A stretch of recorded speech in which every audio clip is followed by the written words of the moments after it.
Assalamualaikum warahmatullahi wabarakatuh. Good morning everybody. Good morning class. How are you today? I hope you always fine.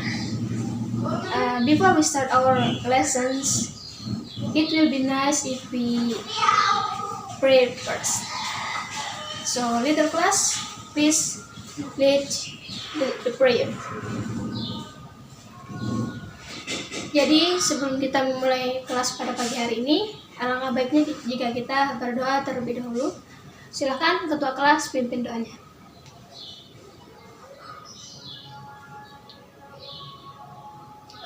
Oke, berdoa selesai. Buka buku kalian. Hari ini kita akan membahas tentang today we will discuss about chapter 6. It's about giving announcement. So please open your book. Oke, jadi siapa yang tahu apa itu giving announcement? Mirna, silakan. Tidak tahu? Oke. Dini, apa? Pengumuman, betul sekali. Jadi giving announcement itu adalah memberikan pengumuman. Baca, apa itu pengumuman? Memberikan informasi kepada orang lain. Oke, betul aja. Baik sekali. Jadi pengumuman itu adalah memberikan informasi kepada orang lain. Jadi kita memberitahukan baik secara lisan maupun tertulis kepada orang lain tentang suatu informasi tertentu. Kemudian selanjutnya, apa tujuan dari pengumuman tersebut? Silakan Aulia. Oke, memberikan informasi, betul. Yang lain? Tidak tahu. Oke, jadi tujuan dari atau social function dari giving announcement itu adalah to give information formally of certain events, yaitu untuk memberi informasi kepada orang lain secara formal mengenai event atau suatu acara tertentu. Jadi itu adalah fungsi atau tujuan dari informasi tersebut. Jadi tujuan dari pengumuman. Kemudian adalah struktur yang digunakan dalam teks giving announcement. Struktur teks yang digunakan dalam giving announcement itu secara umum strukturnya adalah title dan explanation atau information. Namun dapat dirincikan sebagai berikut. 1. Yaitu ada title. Jadi title itu adalah judul. Jadi judulnya itu harus jelas. Suatu pengumuman itu harus mempunyai judul yang jelas. Kemudian yang kedua itu adalah receiver atau penerima. Jadi harus jelas penerima itu siapa, pengumuman itu ditujukan kepada siapa. Kemudian yang ketiga, content atau information.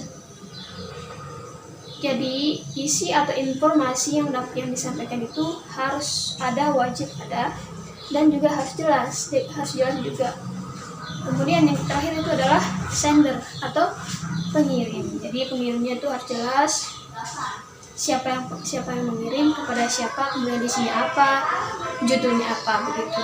Jadi kalau buat pengumuman nanti harus jelas ya, harus ada judul, kemudian nama pengirim, penerimanya, dan kemudian yang paling penting adalah isinya. Oke, sudah jelas semua? Ada yang mau ditanyakan? Kalau tidak ada, kita lanjut. Oke? Kemudian language features atau unsur kebahasaan. Jadi unsur kebahasaan yang dipakai itu mostly with simple present and simple future. Jadi yang biasa digunakan dalam pengumuman itu adalah simple present dan simple future. Oke? Kemudian jenis-jenis announcement atau jenis-jenis pengumuman. Di sini siapa yang tahu apa jenis-jenis pengumuman? Baca? Tahu? Enggak tahu. Contoh.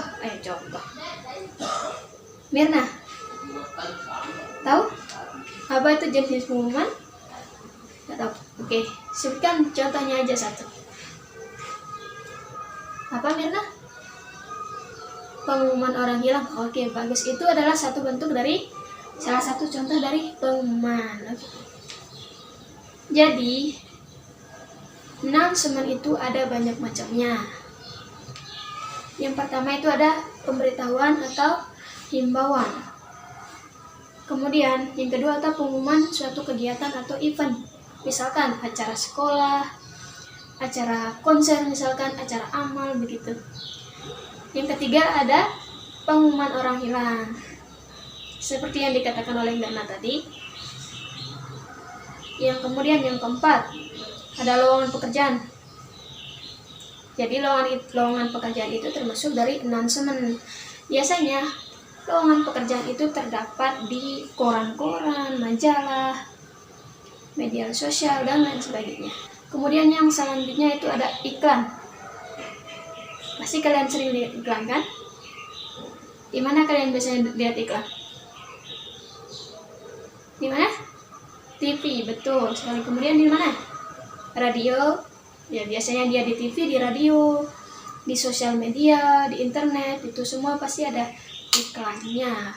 Kemudian berita duka atau berita pernikahan. Biasanya kalau orang meninggal, misalkan kayak di kampung kita kan, di situ pasti ada pengumuman. Biasanya diumumin di mana? Di masjid, betul. Biasanya kalau orang meninggal di kampung kita itu seperti di kampung saya biasanya diumumkan di masjid. Innalillahi wa inna gitu. Di masjid. Kemudian selanjutnya misalkan kalau kita mau buat acara atau kita mengikuti suatu acara, kalau acaranya nggak jadi atau acaranya ada halangan, pasti kita dikasih tahu atau diumumkan. Itu namanya pemberitahuan pembatalan acara. Nanti kalau memang acaranya dibatalkan, itu harus jelas, harus ada pengumumannya biar orang nggak capek-capek ke sana ternyata acaranya tidak jadi, begitu, biar tidak capek nanti orang. Oke, jadi di buku ini ada satu contoh atau dua contoh seperti yang bisa kalian lihat di buku kalian. Itu di sini ada cancellation of JYG concert in Singapore. Jadi di sini itu pengumuman tentang cancel atau pemberitahuan tidak jadinya konsernya digelar di Singapura. Biasanya kalau 17-an itu pasti ada lomba. Oke, contoh ya. Pengumuman. Sekolah kita akan mengadakan lomba untuk memperingati 17 Agustus. Sekolah kita akan mengadakan lomba yang akan digelar tanggal 17 Agustus 2021 untuk memperingati Hari Kemerdekaan Indonesia. Ada berbagai macam lomba seperti lomba lari, lomba balap karung, lomba renang, dan lain-lain. Pendaftaran akan dibuka dari tanggal 10 sampai dengan 15 Agustus 2021 di ruang OSIS. Silahkan, bagi yang mau mendaftar silahkan hubungi anggota OSIS yang lain. Terima kasih. Gitu. Jadi itu adalah salah satu contoh dari pengumuman. Oke. Sudah jelas semuanya? Jelas. Kemudian kita lanjutkan yang terakhir, itu adalah grammar review. Jadi grammar review-nya itu forming nouns from verbs. Tahu? Yaitu membentuk kata benda dari kata kerja. Untuk membuat kata benda dari kata kerja, itu kita dapat menambahkan suffixes, misalkan ion atau ions, kemudian month, kemudian ens atau ens, kemudian contohnya misalkan satu, register itu diubah menjadi registration. Kemudian ada inform itu menjadi information. Kemudian yang ketiga ada decide itu diubah menjadi decision. Yang keempat kemudian selanjutnya agree menjadi agreement, appoint menjadi appointment, terus appear menjadi appearance. Kemudian yang terakhir adalah deny menjadi Daniel. Kan nama orang ya, emang tulisannya kayak nama orang, Denny. Ada namanya Denny kan sini? Ada kelas kalian. Denny menjadi deny tapi dibaca Denny tapi dibaca deny, bukan dibaca Denny. Di bahasa Inggrisnya dibaca deny. Kemudian diubah menjadi Daniel. Mirip orang kan, mirip nama orang kan, tapi itu bukan nama orang, tapi itu sebuah kata apa namanya, sebuah kata kerja, sebuah kata benda nih, Daniel. Deny jadi Daniel. Oke. Contohnya misalkan yang pertama itu we need to register soon. Kita akan mendaftar besok. Kemudian bahasa Inggrisnya itu adalah dari apanya yang diubah? Ada yang tahu kata apa yang diubah? Apa Mirna? Register. Betul. Register. Jadi we need to register soon akan diubah menjadi the registration on a first come basis. Kata register diubah menjadi registration. Kemudian contoh yang kedua itu ada yang A, misalkan he is trying to deny the evidence that the police have presented. Kemudian yang diubah menjadi yang itu B, his Daniel appears very ridiculous. Oke, baiklah adik-adik, jadi cukup sekian. Sebelum kita menyelesaikan kelas kita hari ini, adakah yang bisa menyimpulkan? Ada yang mau ditanyakan? Baca? Dini? Mirna? Tidak ada? Oke. Ada yang bisa menyimpulkan pelajaran kita hari ini? Iya, Mirna apa? Apa itu announcement? Memberikan informasi kepada orang lain. Bagus. Jadi, kesimpulan pelajaran kita hari ini adalah announcement itu atau pengumuman itu adalah pemberitahuan baik secara lisan maupun tulisan yang ditujukan kepada orang lain atau khalayak umum mengenai suatu informasi tertentu. Oke, bisa dicatat. Bagus. Jadi saya ada tugas buat kalian. Jadi tugas kalian adalah hari ini.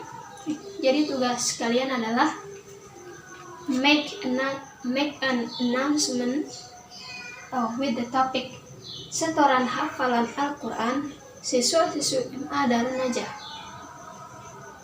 Oke? Jadi kalian akan membuat pengumuman tentang setoran hafalan Al-Quran siswa-siswi MA Darun Najah.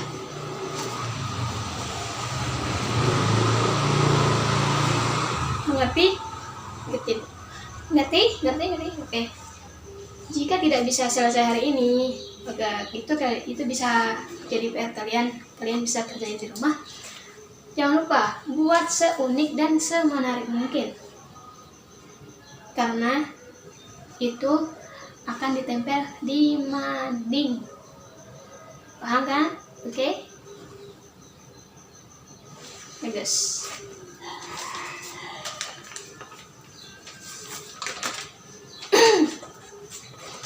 Nah, sebelum kita menyelesaikan, jadi sebelum kita mengakhiri kelas kita pada pagi hari ini, kita lebih baik kita berdoa terlebih dahulu supaya apa yang kita pelajari hari ini bermanfaat untuk kita semua. Amin. Subhanakallahumma wa bihamdika asyhadu an la ilaha illa anta astaghfiruka wa atubu ilaik. Terima kasih atas perhatian semua. Thank you for attention. Thank you for today. Assalamualaikum warahmatullahi wabarakatuh.